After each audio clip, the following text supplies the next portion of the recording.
धृतराष्ट्र उवाच धर्मक्षेत्रे कुरुक्षेत्रे संवेता युयुत्सवः मामकाः पांडवाश्चैव किम कुर्वत संजय।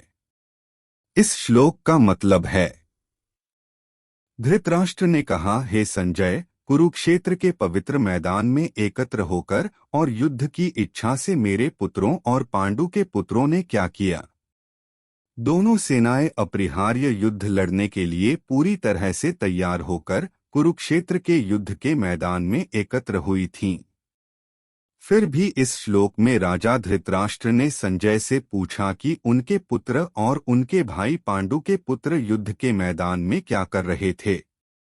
यह तो स्पष्ट था कि वे लड़ेंगे, फिर उसने ऐसा प्रश्न क्यों पूछा।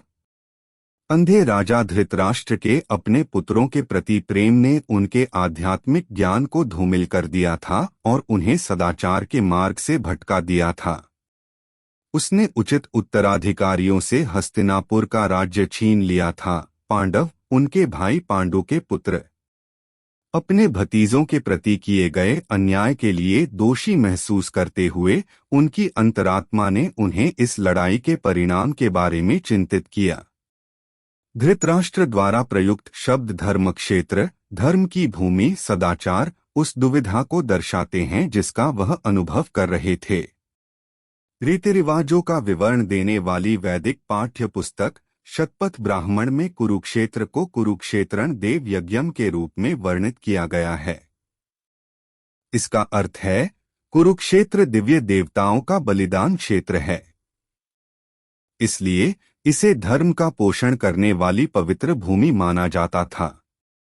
धृतराष्ट्र को डर था कि पवित्र भूमि उनके पुत्रों के दिमाग पर प्रभाव डाल सकती है।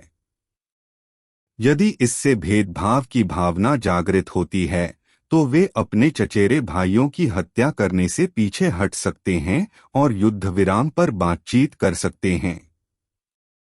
शांतिपूर्ण समझौते का मतलब था कि पांडव उनके लिए बाधा बने रहेंगे। उन्हें इन संभावनाओं पर बहुत नाराजगी महसूस हुई।